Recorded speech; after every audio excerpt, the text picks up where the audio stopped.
Mash said he hadn't met anyone stronger yet. Carpaccio said nothing as a heavy aura filled the air. After Mash tried to explain to Carpaccio that strength had different meanings, he quickly lost track of what he was saying. Carpaccio silently watched him struggle to find the right words. As Mash continued to fumble, someone in the crowd shouted that he had confused himself. The other contestants watched in awkward silence until the host suddenly raised his voice, telling them to wait. The fight would only begin after the examination, and they were expected to understand that. To avoid dragging things out, the host announced the next round. The contestants were caught off guard when their robes changed color. Finn noticed the shift and realized they were now split into 3 teams. The host introduced the next exam, the Life Crystals, a 3-person team battle. Since there were 9 contestants, they'd be divided into 3 groups. Each member would receive a crystal, and if all of a team's crystals were broken, that team would be disqualified. Mash stared blankly at the explanation, drool slipping from his mouth. Dot yelled, accusing the host of putting Mash in a coma with the long speech, and demanded a simpler explanation. The host complied, "Just break the enemy's crystals." Dot shouted that he understood now, while Mash echoed, "Mash smash crystals!" Finn worried. Lance was on another team. How were they supposed to win? A sound caught his attention, and he turned to see that the crystals had already been distributed. The host warned them to handle them carefully. They were fragile. Finn held his crystal, thinking their fate now rested in these tiny items. All of them had to be broken to lose, so it should be fine if just his broke, right? Then he heard a cracking sound. He turned around. Mash had already shattered his by dropping it. Finn screamed. Trying to calm down, he reminded himself that Dot still had his. But when he looked at Dot, Dot's crystal was broken too. Dot claimed it was slippery and they should have been warned. Finn screamed again, louder. Both Mash and Dot looked crushed, but then they reassured him they would protect his crystal. The exam began. They were teleported to the next stage and separated by teams. Finn found himself alone, confused and anxious. Why were they split in a team battle? Elsewhere, Mash said he needed to find Finn right away. Dot, already sweating, knew they were in trouble and also searched for him. In another part of the field, Lance quietly considered Finn's situation and concluded it was dangerous. Meanwhile, Finn vowed to protect his crystal with his life. Suddenly, he heard someone asking for forgiveness. He looked over and saw Pontorus kneeling before Carpaccio, clearly beaten. The knife was stuck in Carpaccio's shoulder. As he pulled it out, Carpaccio calmly declared that talent wasn't distributed equally. Birth decided who could rise. Pontorus screamed as blood poured from his chest. Carpaccio coldly told him to live a life suited to his ability. Finn watched in horror. Carpaccio was even more dangerous than he had imagined. He needed to stay away. Hearing Carpaccio move, Finn panicked and tried to blend in by pretending to be a wall. He shut his eyes, fully committing to the role. When he peeked again, Carpaccio had disappeared, or so he thought. Carpaccio stood behind him. "What are you doing?" Carpaccio asked. "I'm a wall," Finn mumbled, eyes shut tight. Carpaccio smirked, sensing that Finn might be fun to play with. He summoned a monster behind him. Finn trembled and desperately wished for someone to save him, even if it meant kissing someone's feet or licking someone's toes. But then something strange happened. Carpaccio dismissed the monster. He now recognized Finn. Finn wondered how Carpaccio knew him. Apparently, he remembered Finn as the continuing student who almost failed. Carpaccio was disgusted to see someone like Finn in the divine visionary exams. He demanded Finn hand over his crystal. It didn't belong to someone like him. Finn trembled, but then remembered that Mash's future depended on the crystal. Tightening his grip, he resolved not to give it up. Suddenly, blood burst from his chest and mouth. He collapsed to one knee, confused. Carpaccio asked what he was doing. When Finn didn't reply, he mocked him for acting tough and asked if he knew the feeling of sheer terror when blood vessels tighten and cold creeps toward the heart. Finn knew he couldn't match Carpaccio in strength. He remembered Pontorus's fate and hesitated. Carpaccio warned that he wouldn't ask again. Elsewhere, Margaret was deep in thought. Only 3 students stood out: Mash, the magicless anomaly; Lance, top of the new students; and Carpaccio, the prodigy who remained first among the continuing students. She believed Carpaccio wasn't interested in becoming a divine visionary. Perhaps order made a deal with him. His wand alone could be considered a national treasure. She offered a silent thanks to the world and her parents for her birth. Back with Finn, Carpaccio couldn't understand why he wouldn't give up. Finn reminded himself that if he protected the crystal, they could still win. He hadn't used his personal magic yet. This was his chance. He pulled out his wand and shouted, "Dangerous!" Carpaccio looked up, but nothing happened. Finn had tricked him. While Carpaccio was distracted, Finn ran and used his magic to teleport him away to the spot where Pontoros's crystal had broken. Carpaccio realized too late. His crystal's missing. Finn's magic could swap the position of objects. He hadn't used it earlier to lower Carpaccio's guard. Finn ran, proud of his plan, but then his legs began bleeding and he fell. Carpaccio swapped places with him and cornered him again. "This was your last move, wasn't it?" Carpaccio said. He stepped on Finn's wounded foot and demanded the crystal again. Finn writhed in pain but still refused. Carpaccio, growing furious, stabbed himself, causing Finn even more pain. Finn screamed. The audience gasped, questioning what kind of magic this was and worrying Carpaccio had gone too far. Then Finn spoke. Carpaccio was stunned. Finn said he wouldn't let him take the crystal. He remembered Mash, how kind he had been. Finn called himself a coward and a loser, but swore he'd never stoop so low as to betray a friend. Carpaccio's stare intensified. Finn made one last move, casting Nalkos, but it failed. Carpaccio easily stopped it and blood exploded from Finn's body. "Stop," Carpaccio said coldly.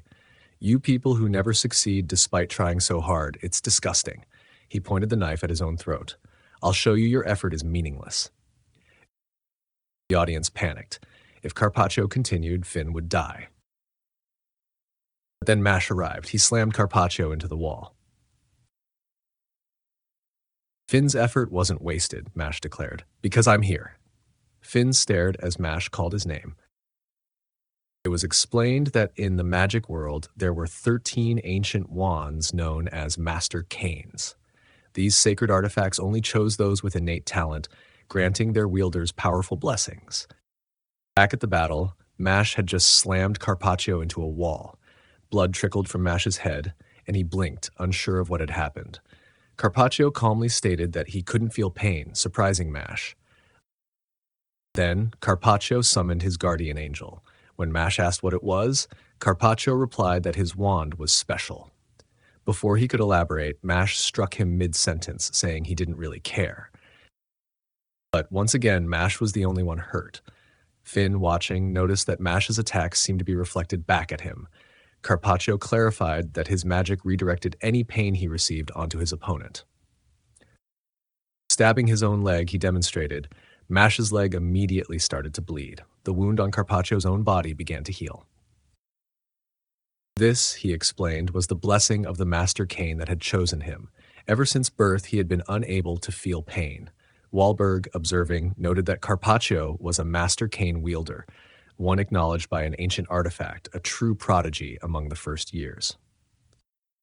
Carpaccio said that was precisely why he longed to experience pain. But someone like Mash couldn't give him what he wanted, so they should end the fight quickly. He kept injuring himself to hurt Mash, launching what seemed to be unavoidable attacks. No matter how hard Mash struck back, his blows were reflected and Carpaccio regenerated instantly. Finn thought it wasn't even a real fight. Mash was only hurting himself. Carpaccio mocked Mash, calling him a joke. He said fate was decided at birth and that Mash's attempt to disprove that was futile, just like Finn's efforts had been. Finn, he said, had always been a loser unlike his brother Rain. He couldn't even protect a single crystal and didn't belong in the exam. Hearing this, Finn lowered his head. Then Mash calmly agreed. Carpaccio had a point. The audience was shocked. Mash said it was wise to give up when something was truly impossible. But even if Finn's struggle seemed pathetic to others, he had stood up despite fear and didn't give up. That alone was admirable, and no one had the right to mock him. Carpaccio stared silently as Mash charged, unleashing a flurry of powerful punches. Finn, confused, wondered why Mash kept attacking despite the damage being reflected. Carpaccio scoffed, thinking Mash was trying to outpace his regeneration, which he believed was hopeless. But then Carpaccio noticed something. The face of his goddess statue had begun to crack. It had never happened before. Mash kept punching relentlessly. Carpaccio was stunned. His goddess statue, which had never failed him, was reaching its limit. Mash finished with a strong uppercut that knocked Carpaccio down. As Carpaccio struggled to his feet, Mash declared that he was stronger now. He asked if Carpaccio would still fight, just as Finn had bravely stood against him. Carpaccio stared at Mash. His statue's face kept cracking. He asked what kind of body Mash had, clearly shaken. Suddenly, the form of the goddess behind him changed. She radiated ominous, powerful energy. Carpaccio said she acts on her own. Became more defensive. She attacked with a massive syringe, which Mash narrowly dodged. Carpaccio resumed hurting himself, using his magic to damage Mash, and said Mash's death wouldn't be quick. Mash deserved honor for his strength in the magical world that had always been a mist to Carpaccio. While dodging, Mash took out his iron wand. Carpaccio watched, puzzled. Mash lengthened and shaped it using only his hands. The audience was stunned. He was molding an iron wand using bare hands. He made it into a tennis racket. Mash grabbed a ball and hit it toward the goddess. It bounced back, and he returned it again. He continued rallying with the goddess, dodging syringes while repeatedly aiming for the crack in her statue. The crowd realized he was targeting that weak point on purpose. In the end, Mash's relentless volley shattered the goddess statue. Carpaccio, shocked, couldn't believe it. Mash asked if he truly wanted to feel pain. If so, he said, he would help him. He raised the racket and smacked Carpaccio on the head. Blood ran down Carpaccio's face as he collapsed unconscious. Finn winced, thinking it was a bit extreme. When Finn called out to him, Mash suddenly thanked him. Mash admitted that he was clumsy and a burden, but thanks to Finn, he can stay here with everyone. The battle with Carpaccio ended, and the spectators were left in stunned silence. They questioned what they had just witnessed. Was it real? Carpaccio, a savant chosen by a master Kane, had been used by Mash like a tennis wall. The crowd shouted in disbelief. Mash had defeated a master Kane wielder. Wahlberg calmly confirmed it. It was a total victory. Carpaccio lay on the ground, struggling to move, while Mash stood silently over him. Blood dripped steadily. Carpaccio gasped, wondering if this sensation was pain. Every heartbeat throbbed through his body like a drum of agony. It was terrifying. Was this what pain really felt like? He had never experienced it before. As he lay there, Carpaccio reflected on Finn. How had Finn endured all that suffering just to protect others? He saw Mash looking at the sleeping Finn and remembered his words. Would you still fight bravely like Finn, knowing the difference in power? The answer was now obvious. The gap between him and Finn was vast, yet Finn had stood and fought. Elsewhere, Margaret faced off against Yura and more. As they surrounded him, Margaret listened intently. His strange behavior confused the two, but Margaret explained. To him, power and pitch were one and the same, measured in solfege. Their strength was re, a weak note, while his was ti, the highest. It was impossible for them to show him spring or kindness. They might as well just hand over their crystals. Irritated, Moore summoned wolves while Yura manipulated rocks. They were strong, each had 3 coins, placing them among the top contenders. But Margaret's strength rivaled the strongest divine visionary candidates. Unbothered, Margaret used his spell. Ray, a drop of golden sunlight. Reo, their magic was instantly nullified. The two panicked and threw up defensive spells, but they were losing ground fast. They were being overwhelmed by a single student using only a beginner spell. Margaret shattered their defense and sent them flying. Yura couldn't even stand as his crystal fell from his hand. As Margaret reached for the crystal, he told them his pitch was T. Together they could only reach Ray. The difference in strength was clear. Leaving them behind, Margaret walked off just as the host announced that one team had been eliminated. The exam was over. Dot sat stunned. He hadn't even done anything. Back at the arena, the contestants returned and were met with cheers. Mash and Dot celebrated loudly, chanting, "Go Mushroom!" They pretended to interview Mash like a sports MVP. When asked for a message, Mash simply said he wanted cream puffs. Dot yelled that they had gotten their answer and were done. Suddenly, the entire arena went silent. Mash looked around in confusion. Wahlberg stepped up to explain, Mash's toughest trial was coming. The audience murmured nervously. The real game was about to begin. The only person who could have beaten Rain last year was about to step forward. Margaret appeared behind Mash, radiating an intense presence. She declared, "The ripening summer is here." She and Mash locked eyes. Their next test was going to be serious. Suddenly, Mash felt something. Finn asked if he was okay. Mash said Mike was warning him, referring to his pectoral muscle. Then he simply stood still. In another scene, Wahlberg spoke with Caldo Gehenna. Caldo commented that Mash's winning streak might end soon. His next opponent was Margaret. He explained that Rain only became a divine visionary because Margaret didn't participate last year.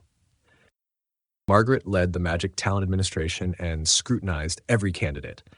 Caldo declared Margaret as the clear divine visionary candidate this year. He'd watched Margaret's previous tournament performance. As for a second candidate, he left the thought unfinished. Wahlberg didn't disagree. Caldo noted this and asked if Wahlberg truly believed in MASH. Under normal conditions, Wahlberg said nothing. Caldo insisted Margaret was the right choice. He doubted MASH had what it took. The gap in power was simply too large. In a waiting room, Margaret relaxed while LeBlanc stewed in anger. MASH had humiliated him in the first round, and he wanted revenge. LeBlanc suggested cheating, giving MASH a laxative. Margaret immediately expelled him. Then, coldly, he warned that if LeBlanc tried something like that again, he'd kill him. The same threat extended to Order. Order and Margaret exchanged a tense stare. Order simply told Margaret to do his job properly, and he'd keep quiet. Margaret agreed. LeBlanc fumed. Even a divine visionary like Order couldn't intimidate Margaret, and that infuriated him. Meanwhile, in another waiting room, Dot asked why MASH trained so hard. MASH explained it had started because Regro ordered him to, and he had hated it at first. It was difficult and exhausting, but despite all his complaints, he kept adding weights. Now he was proud. MASH then revealed he was actually just talking to himself. Dot accompanied this with dramatic violin playing. Finn sighed. No one was listening to MASH seriously. Lemon mimicked MASH, asking herself why she was an emotional burden. She didn't want to be one, but over time MASH had become her whole world, her joy and sadness. She had come to accept herself that way. Finn thought it was all a waste of time. Suddenly, Dot turned to Lemon and asked if she could love him. She flatly refused. Finn wanted to go home. Dot wailed from heartbreak, and MASH's alarm went off. It was time for his protein shake. As MASH calmly drank, Dot sobbed. Finn, watching them both, could only conclude they were all strange. Then someone spoke. Caldo appeared and praised MASH's dedication, saying he wished to be like him. Finn was shocked. This was one of the divine visionaries and a former bully. What was he doing here? Caldo said MASH had caught his interest and asked if he wanted to play a game. There was still time before the next round. MASH refused. He was resting. Dot was surprised. Caldo introduced himself properly as the head of the Magic Talent Administration. That meant everyone entering the Bureau of Magic would be scrutinized by him. If he didn't approve, they wouldn't become divine visionaries. But it was MASH's choice. Suddenly, MASH agreed to play. Finn was startled. Caldo said they needed a prize. If MASH won, he'd pass him on the test. Finn couldn't believe it. Caldo explained the game, if you look, you lose. Dot and Finn were confused. MASH agreed casually, swirling his hands to warm up. Finn thought the motion looked like spinning pinwheels. Caldo simply stood and stared. We return to the moment when Mash accepted Caldo's challenge. Without warning, something formed a circle around Mash's feet. Mash looked confused, but Caldo explained that they'd play a variation of "You look, you lose." No rock, paper, scissors. This time, he'd point in a direction and count down from 3. Mash had to avoid looking that way until the countdown ended, all while staying inside the circle. Finn thought the rules seemed too favorable for Mash, so there had to be a catch. Mash accepted anyway. Caldo laid out the conditions: 3 rounds. If Mash avoided him 3 times, he'd win. They began. Caldo pointed up, and suddenly magic attacked from below Mash's feet. Finn realized it wasn't just a game. Caldo was using magic to force Mash out. Still, Mash dodged and stayed in the circle until the countdown ended. Caldo praised him for clearing round 1. Round 2 started. This time, Caldo pointed in 2 directions. Magic attacked from both. Finn thought Mash couldn't dodge without looking. But Mash deflected both attacks with his bare fists. Caldo was impressed. Suddenly, he summoned a black flame sword. Anything it touched would burn until it vanished.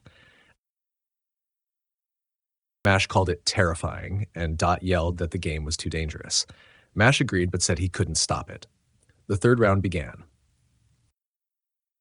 Caldo pointed in 3 directions, leaving only down as an option. He rushed Mash with the sword.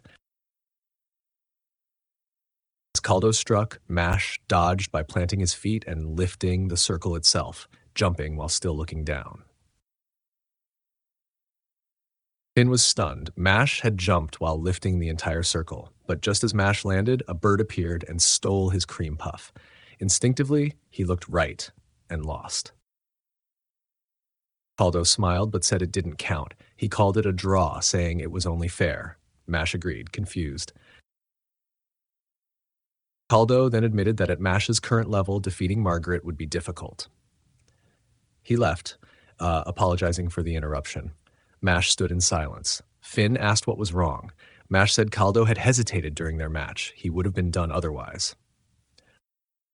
Also, Caldo hadn't used any chance. Meanwhile, Caldo reflected that Mash had been prepared to block the sword with his forehead. He wondered what Mash's reason was for risking so much to become a divine visionary. Still, it would be useful to have someone like Mash on their side. He'd wait for Mash to reach his level. Soon the final exam began, a one-on-one battle. The rules were simple: put your opponent to sleep or make them surrender. The first match, Mash Burndead versus Margaret Macaron. Margaret claimed Mash wouldn't last long. Mash just stared. Finn thought that if Mash lost here, he and his father would lose everything. Wahlberg noted that despite Easton's long history, Margaret's talent was rare. This was Mash's chance to prove himself. Margaret said Mash's life had meaning, to give her what she desperately wanted. Mash called it a weird joke. The match began. Mash reached into his pocket and pulled out a cream puff, saying he needed calories first. Margaret, in turn, pulled out a fried shrimp and dipped it repeatedly into tartar sauce. Mash questioned if she could even taste the shrimp at that point.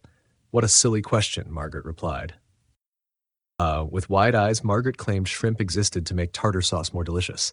Mash was horrified. In Dot's thoughts, the crazier a person was, the stronger they were, meaning Margaret was dangerously strong. Porter had chosen Margaret because he trusted her. That also meant the power gap between her and Mash was significant. Margaret asked if they could begin. She released a wave of magical energy. Finn felt weak from just sensing it, and Lance wasn't surprised. It was the kind of power needed to become a divine visionary. Mash charged. Margaret used Nalco's basic magic. Dot and Finn thought Mash would easily knock it out. Instead, Mash received the attack like a volleyball, calling it as heavy as a bowling ball. It pushed him back. Dot thought if he couldn't return the serve, he'd be slammed into the wall. The ball hit the wall. When the smoke cleared, Mash was gone. The audience were shocked. He reappeared behind Margaret and hugged her.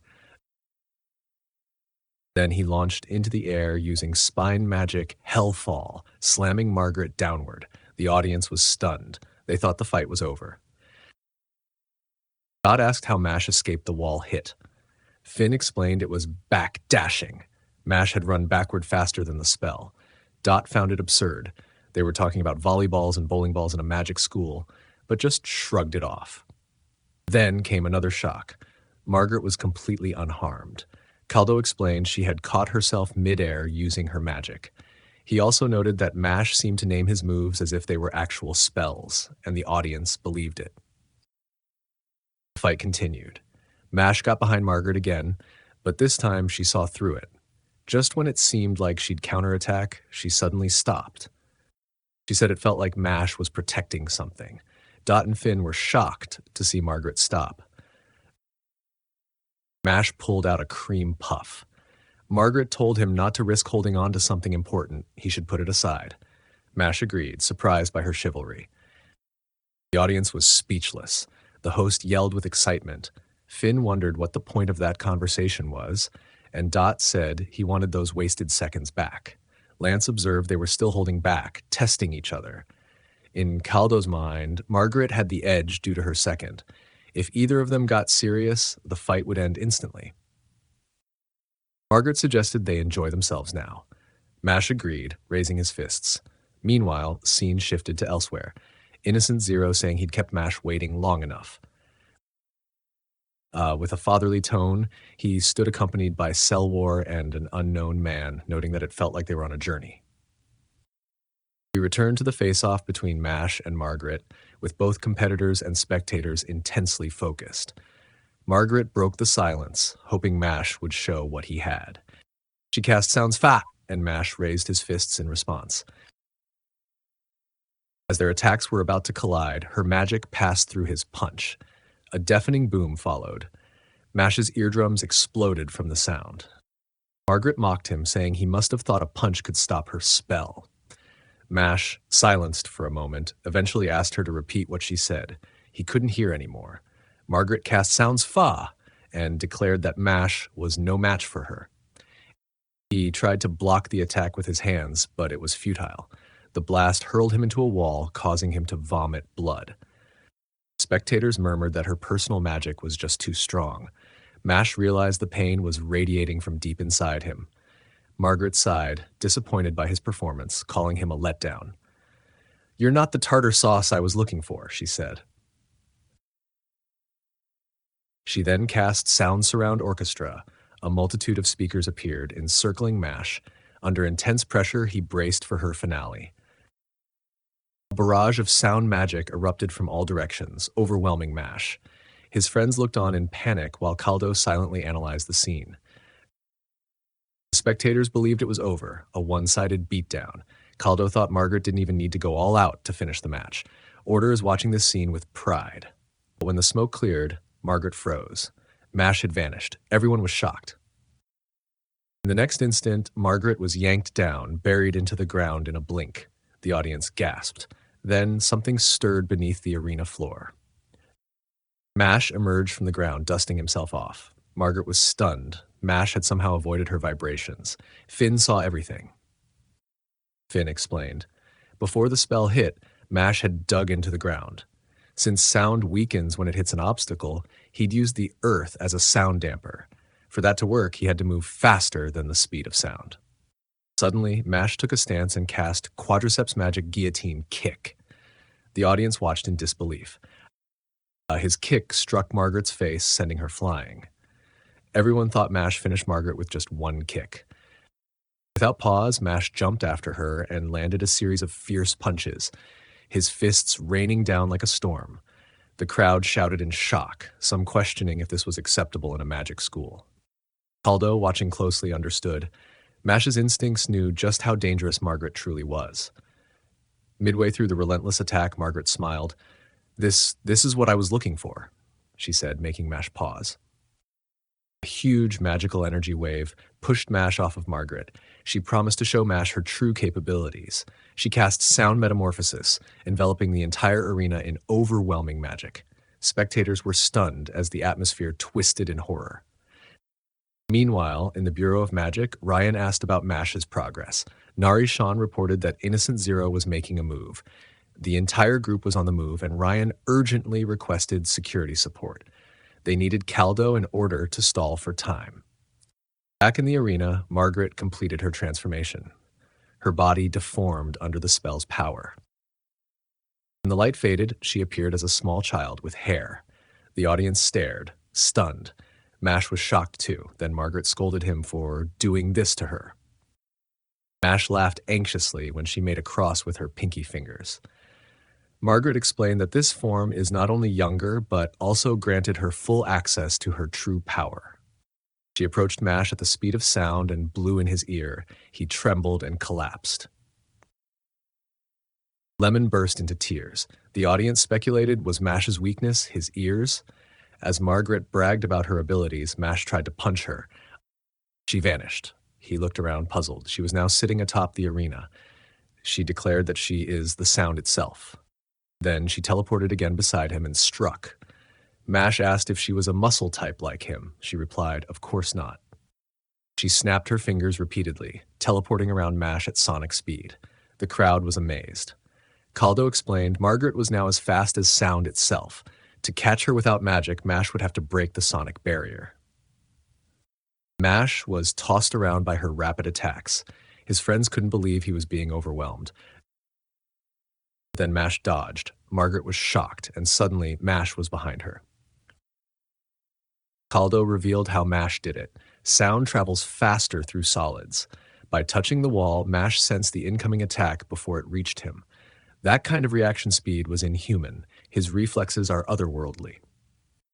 Margaret tried to snap her fingers again, but nothing happened. She noticed tartar sauce coating her fingers. Somehow, Mash had smeared it on her. Unable to snap, she was caught. Mash grabbed her and tackled her with his arm.